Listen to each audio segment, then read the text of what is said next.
어제 같은 경우에도 뭐 기획재정부 장관 하는 총재 국회에서의 발언을 보더라도 전체 어떤 시장과 경제를 얘기하는데 반도체 제외한 경제, 반도체 제외한 시장 이런 용어를 사용하면서 너무나 이 의존도가 상당히 크다라는 걸 반증하는 반도체에서 벌어지는 일들이 경기 사이클 그리고 우리나라의 수출, 환율 이렇게 연결짓다 보면 결국 돌아서 시장으로 이제 넘어오게 될 텐데 3분기 전에 사야 되니까 지금 사라는 소리네요. 그렇죠. 조정 시 적극 매수의 관점이긴 한데 조정이 과연 나올 것이냐 점점 이제 우상향의 궤적을 그릴 수 있는 가능성에 대해서 SK증권 리서치센터의 안영진 연구위원, 안녕하십니까? 네. 안녕하세요. 네. 위원님, 저희가 2주 만에 뵙나요? 네. 요즘 시장이 여기서 한 방에 갈 것도 같고 위로 아니면 뭐 많은 사람이 걱정하는 대로 한 번쯤은 또 빠졌다 갈 것 같기도 하고 도대체 어떻게 되는 겁니까? 네. 일단 최근의 화두는 반도체인 것 같습니다. 네. 뭐 반도체 중에서도 뭐 어제 미국 시장에서도 그랬지만 AI가 화두이고요. 맞아요. 네. 그게 우리 입장에서는 반도체 공급업체이기 때문에 네. 이 AI라는 새로운 수요처가 발생을 했을 때 그게 어떤 뭐 클라우드에 대한 수요, 클라우드에 대한 수요는 다시 말해서 뭐 서버에 대한 수요, 거기에 대해서 충족시키는 어떤 뭐 공급업체로서의 최악의 상황을 지난 이후에 나타날 수 있는 뭐 개선 가능성 이런 것들이 지금 시장의 어떤 반도체를 비롯한 전기전자에 엄청난 이 자금이 몰리고 있는 이런 상황이라고 보시면 되고 사실 우리나라 시장, 우리나라 경제를 설명하는 데 상당 부분을 반도체가 설명을 할 겁니다. 그래서 어제 같은 경우에도 뭐 기획재정부 장관이라든지 하는 총재의 어떤 국회에서의 발언을 보더라도 전체 어떤 시장과 경제를 얘기하는데 반도체 제외한 경제, 반도체 제외한 시장 이런 식의 어떤 용어를 사용하면서 너무나 이 의존도가 상당히 크다라는 걸 반증하는 거이긴 합니다. 그래서 네. 뭐 저희는 최근에 뭐 뒤에서도 설명을 드리겠지만 뭐 반도체에서 벌어지는 일들이 사실상 경제단에서는 경기 사이클 그리고 우리나라의 수출 그게 환율 네. 결국 이렇게 연결짓다 보면 결국 돌아서 시장으로 이제 넘어오게 될 텐데 이런 부분에 대해서 저희는 어쨌든 조금 더 긴 시기에 뭐 연말이나 내년까지 보더라도 상당히 좀 저점을 높여가는 어떤 뭐 상승의 흐름이 예상이 된다라는 말씀을 드리고 싶습니다. 네. 코스피를 둘러싼 환경 지금 5가지가 나오고 있는데 이렇게가 가장 지금 중요한 환경이다. 그렇죠. 라고 보시는 거죠. 하나하나 좀 설명을 부탁드립니다. 네, 뭐 장표를 보시면 아시겠지만 사실 우리 시장을 둘러싼 여러 가지 변수들이 있는데 정말 단순하게 좀 도식화를 해보면 이렇게 좀 구성이 될 것 같습니다.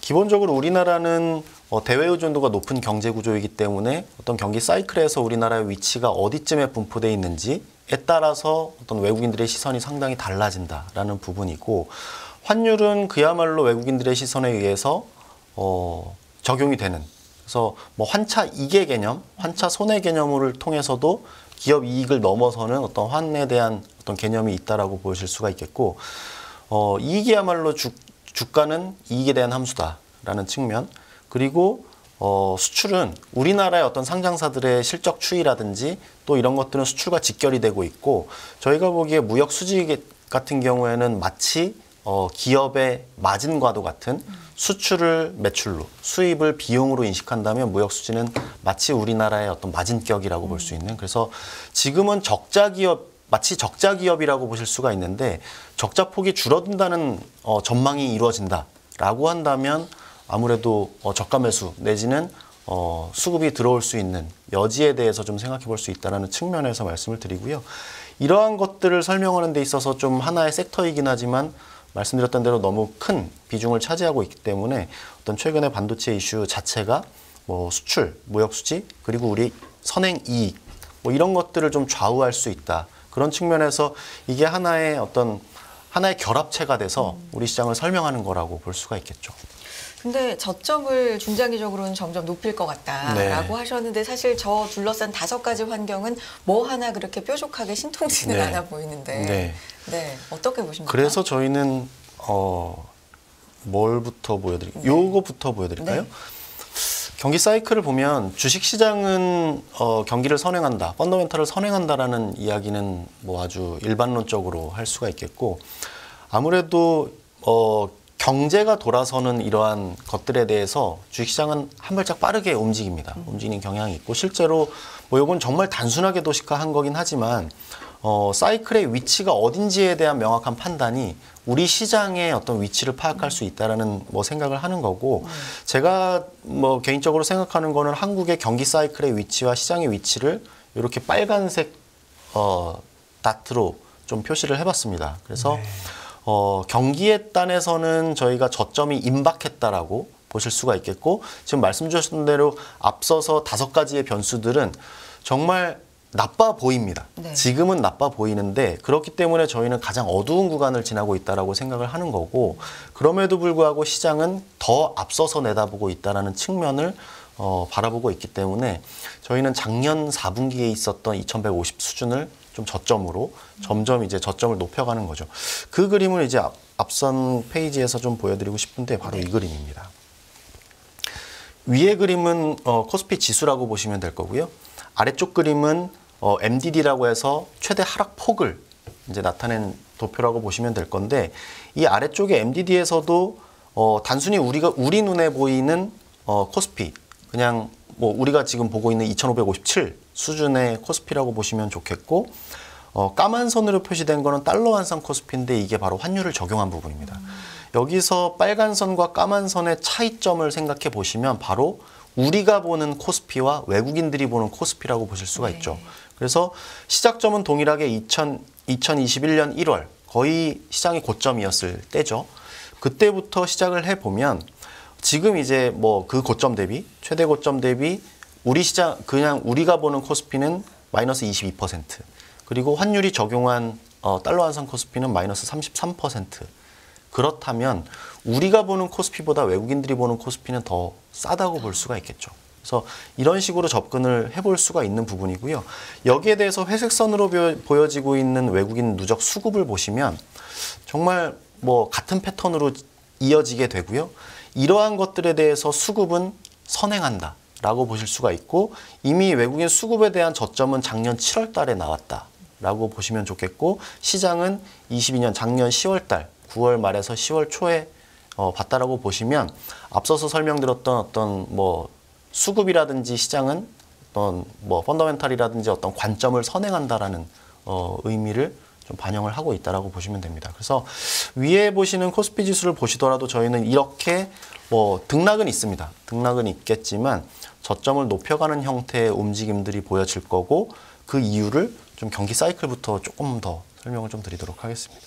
네. 최근에 유입되고 있는 그렇다면 외국인들의 매수세 이것도 지금 설명해 주신 논리로 좀 설명이 가능할 것 같고 반도체로 특히나 좀 많은 러브콜을 보내고 있잖아요. 근데 사실 최근에 외국인 수급들은 거의 우리나라 시장에 뭐 하루에 100만큼의 외국인 자금이 들어오면 100만큼이 전기전자로 들어갑니다. 그래서 아무래도 뭐 삼성전자, 하이닉스를 비롯해서 이런 대형주, 우리 시장을 뭐 거의 지수 관련주라고 볼 수가 있겠죠. 그래서 외국인들이 액티브하게 들어가기보다는 좀 패시브한 형태로 들어오게 된다면 어떤 시장 비중에 따라서 이렇게 좀 비중을 채우는 작업들이 이루어질 거고 거기에 더해서 어떤 반도체라는 분야가 최근 들어서 워낙 안 좋은 상황에서 얼마 전까지 어떤 감산 이슈라는 건 기본적으로 생산단에서 어떤 벌어지는 일들 그래서 그러한 감산 이슈는 사실상의 업황 내지는 주가의 바닥을 형성하는 거다라는 생각들을 많이 했고 실제로 뭐 삼성전자, 하이닉스를 비롯해서 시장의 어떤 가격 추이들이 그렇게 반영을 했는데 이번에 DDR5라는 어떤 수요단에서 벌어지는 일들은 기대를 했었던 어찌 보면 수요단이 불확실했기 때문에 공급단에서 재고 조정을 하려면 어떻게 해야 될까라는 논리에서 감산이라면 재고 조정을 통해서 메모리 가격의 하락폭을 좀 잠재울 수 있겠구나. 그 다음에 수요가 뭐 4분기든 뭐 하반기든 내년이든 붙여진다면 가격 반등을 통해서 업황 턴어라운드가 될 거다라는 기대감이 있었는데 거기에 대해서 이 DDR5라는 이슈 자체가 조금 더 그러한 수요 기대감을 덧붙여지면서 어떤 뭐 좀 긍정적인 생각들을 하게 됐고 거기에 따라서 여러 가지 수급이라든지 어떤 가격 메리트들이 생기면서 어떤 최근에 어떤 시장 낙관론 이런 것들이 조금 더 부각되고 있는 게 아닌가. DDR5가 이제 제일 최근에 나온 반도체잖아요. 그렇죠. 그 가격이 좀 올랐습니까? 현물에서? 제가 뭐 구체적인 가격을 네. 파악하고 있지 못하는데 가격이 좀 반등한 걸로 네. 좀 예. 기억을 하고 예. 있습니다. 예. 그래서 저희들이 뒤에서 이제 반도체 단에서도 말씀을 드릴 텐데 네. 뭐 제가 뭐 반도체를 뭐 전문적으로 다루는 네. 뭐 애널리스트가 아니기 때문에 저희들의 섹터 의견을 좀 받아온 거긴 한데 네. 기본적으로 우리 업체들이 인식하는 가격은 실제로 시장에서 거래되는 뭐 스팟 가격이라 소위 네, 예. 스팟 가격이 아니라 거기는 뭐 거의 뭐 분기 단위로 가격을 계약하는 그렇죠. 그러한 예. 형태. 그래서 시장 가격은 변동을 하지만 계약 가격은 뭐 협상하기 전까지는 일정한 형태. 네. 그래서 그게 우리 공급 업체가 인식하는 가격이 될 건데 네. 이게 현물 가격과 이 고정 가격, 계약 가격이라고 하는 것들이 이제 점점 이제 현물가가 고정가를 상회하기 시작했다는 거는 결국 우리가 계약 가격을 더 협상력을 발휘할 수 있는 여지가 생긴다는. 예. 그래서 이렇게 고정가가 내려간다면 가격이 빠지는 어떤 흐름이기 때문에 네. 점점 더 우리 업체에게는 조금 더 보수적인 어떤 전망을 가능하게 하지만 네. 이게 오히려 역전되기 시작했다는 거는 앞으로의 가격 조건이 바뀔 수 있다는 네. 부분으로 해석이 된다면 실제로 저희 이 섹터 쪽에서는 이 반도체 업종에 대해서 상당히 좀 긍정적인, 네. 조금 더 공격적인 접근에 권고를 하고 있는 네. 그런 상황이라고 보실 수가 있습니다. 3분기 전에 사야 되니까 지금 사라는 소리네요. 그렇죠. 네. 그래서 저희가 기본적으로는 좀 조정시 적극 매수의 관점이긴 한데 뭐 아까도 질문을 주셨지만 조정이 과연 나올 것이냐, 네. 얼만큼 나올 것이냐가 관건이긴 한데 사실 뭐 최근 들어서 뭐 부채 한도 협상이라든지 이런 것들은 좀 변수이긴 합니다.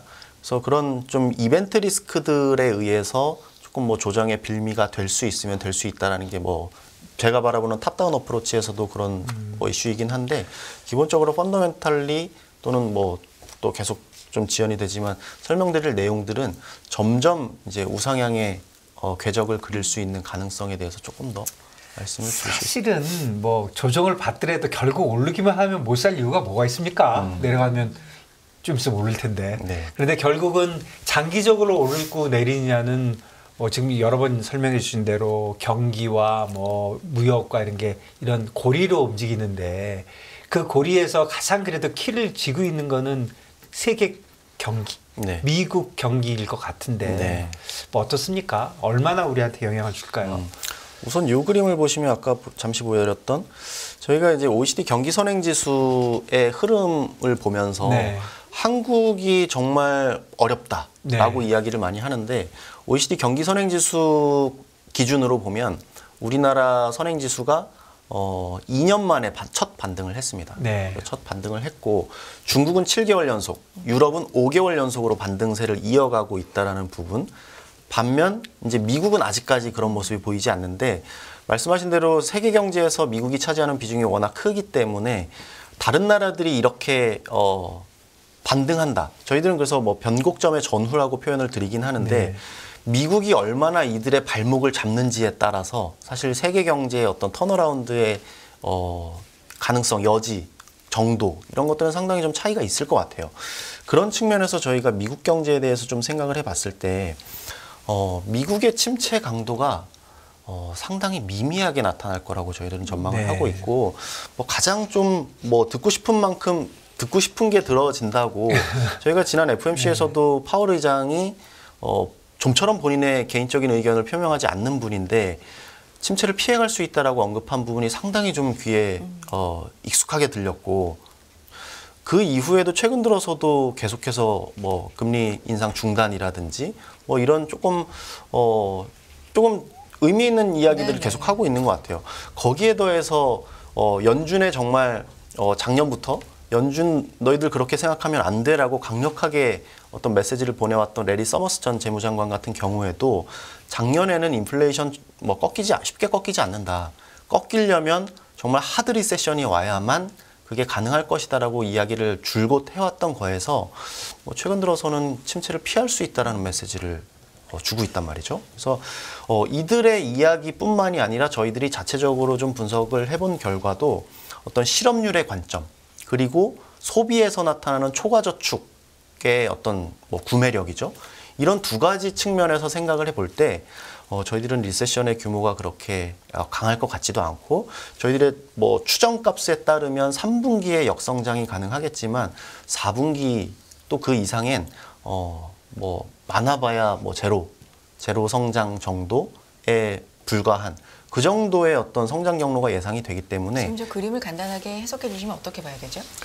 요 그림 같은 경우에는 실업률의 네. 관점에서 생각을 하는데 보통 하드 리세션이 온다는 얘기는 실업률의 급등이라고도 보실 수가 있습니다. 최근에 미국 경제가 좋다고 평가하는 것 중에 대표적인 게 고용시장이 뜨겁다라는 부분인데 이게 과거처럼 만약에 리세션을 전제로 한다면 언제든 하드 리세션이 아닌 적이 없다. 경기가 침체가 오면 한번 심각하게 부러진 다음에 다시 회복을 하는 게 지난 과거의 역사였기 때문에 이번이라고 다르지 않다라고 한다면 실업률의 급등 그렇게 귀결이 되겠죠.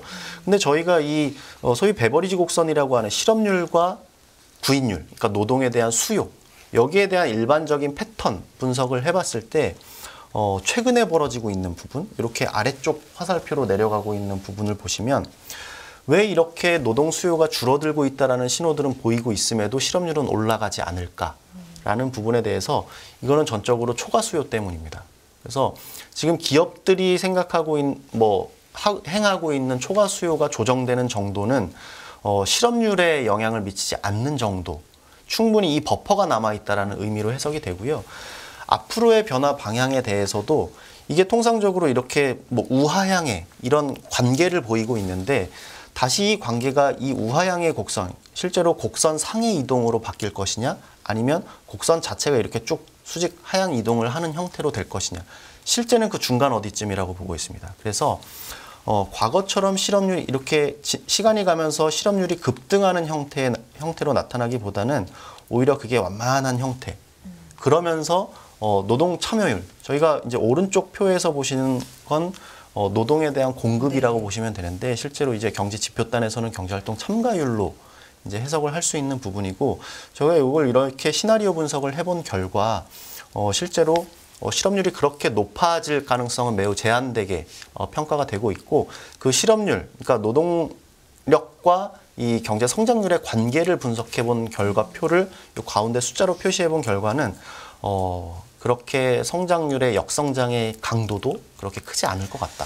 네. 그렇다면 앞서서 말씀드렸던 다른 국가들은 경기 선행지수가 반등하고 있는 저점 위치에 있을 때 미국이 얼마만큼 이들의 발목을 잡을 수 있을까에 대한 생각을 할 때 저희는 그것도 그렇게 크지 않을 것 같다. 그렇다면 경기 사이클의 위치 측면에 있어서 상당히 좀 주식시장에는 그리 나쁘지 않은 위치의 분포에 있을 것 같다라는 생각을 하고 있습니다. 조금 정리해 보면 경기에 관련돼서 지금 경기 선행지수 중심으로 보면 유럽이 제일 빨리 돌아선 거죠? 중국입니다. 중국 1등? 네. 유럽 2등? 네. 네. 한국 3등? 그다음에 이제 미국 4등. 네. 미국은 내려오고 있는 거죠. 나머지 아직 셋은 올라가고 내려오고 있고. 네. 그럼 미국의 저점은 지금 3분기? 4분기? 저희는 뭐 4분기나 내년 1분기에도 4분기나 내년 1분기까지 사실 내려간다. 숫자만 보면은 저희들의 추정값은 3분기 성장률이 가장 낮고 예. 4분기, 1분기에 뭐 전분기 연율로는 조금씩 높아지는 그림이긴 한데 전체적인 어떤 사이클의 경로를 봤을 때는 3분기라도 저점이라고 이야기할 수는 없을 것 같다. 그래서 한 1, 2분기 정도는 여타 국가들과는 조금 레깅 효과가 있을 것만 같습니다. 그러니까 말씀해 주신 거는 연말까지 만일에 미국이 내려가는 추세라면 그 내려가면서 나머지 국가한테 얼마나 많은 이제 나쁜 영향을 미치냐는 건데 그렇게까지 험악하지 않을 것 같다. 네, 그렇습니다. 그런 거죠. 근데 우리만의 또 발목을 아주 크게 잡고 있는 건 수출, 무역 아니겠습니까? 맞습니다. 뭐 5월이 조금 더 5월을 지나면 6월부터는 좀 회복을 할 거다라는 게 정부의 뭐 입장이기도 하던데. 그러니까 중국하고 한국하고 제가 순서를 계속 헷갈리는 게 중국이 지금 뭐 저희보다 앞서 가는 거 맞습니까? 네,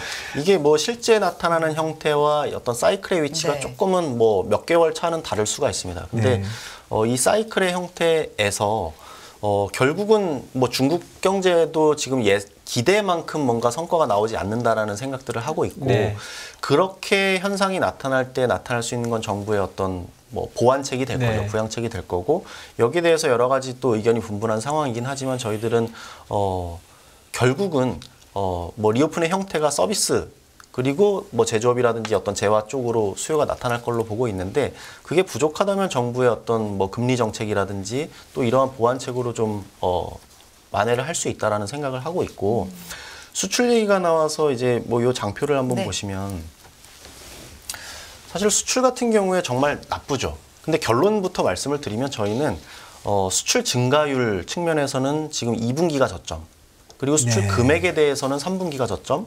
4분기에는 무역 적자가 흑자로 돌아서는 궤적. 이런 형태로 저희들이 전망을 하고 있고 그렇다면 이 그림에서 보시는 것처럼 이 수출 금액이라는 거는 상장사들의 이익과 직결이 되어 있고요. 이 무역 수지 적자 폭이 줄어든다라는 얘기는 앞서서 말씀드렸던 대로 어떤 우리 기업이라고 치환한다면 우리 한국이라는 기업 자체가 이 적자 폭이 줄어든다라는 전망, 그리고 흑자 전환한다라는 전망은 어떤 외국인들의 어떤 시선에도 많은 영향을 줄 것 같습니다. 그리고 최근 들어서 반도체를 비롯한 석유화학이라든지 철강이라든지 석유 제품 같은 수출을 계속 끌어내렸던 요인들이 네. 실제로 이 재고 순환 분석을 해보면 정말 안 좋은 업종들이거든요. 근데 업종은 늘 순환을 하기 때문에 다음 순환의 순서에 대기하고 있는 업종들은 바로 이 업종들이라고 보실 수가 있죠. 그래서 이 전기장비, 전자부품, 화학제품, 그리고 반도체까지 어떤 재고 조정이 조금 더 진행이 된다면 다음 턴어라운드 때는 가장 좀 눈에 띄는 주목할 만한 업종으로 예상이 되고 있기 때문에 실제로 이전 수출은 지금은 나쁘지만 변화하는 양상에 대한 전망을 해볼 때는 조금은 다른 그림이 나올 수 있다. 그래서 저희들은 수출의 측면에서도 어떤 코스피에 대한 생각을 하고 있는 거고요. 조금 뭐 시간이 없기 때문에 마지막 네. 좀 이익만 한번 간단하게 좀 말씀을 드리면 최근 들어서 가장 좀 주목되는 것 중에 하나가 선행이익이 돌아서고 있다라는 부분입니다. 이게 어찌 보면은 섹터별로 분해를 해보면 반도체 1분기 실적이 거의 뭐 최악의 수준이 나오면서 실적 바닥에 대한 이야기를 하고 있는 거고요.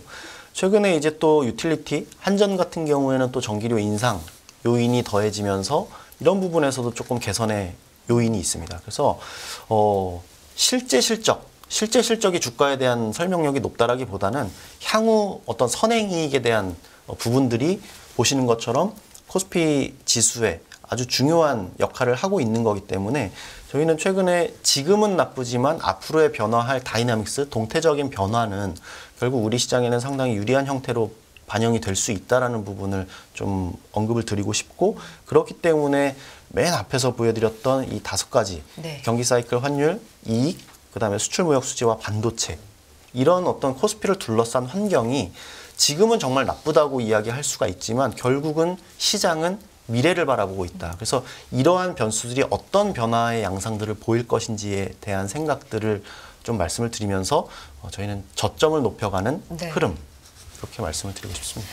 알겠습니다. 감사합니다. 코스피를 네. 둘러싼 5가지 환경 중심으로 빠른 시간 안에 또 논리를 요약해 주셨습니다. SK증권 리서치센터 안영진 연구위원님 고맙습니다. 네, 감사합니다. 고맙습니다. 네.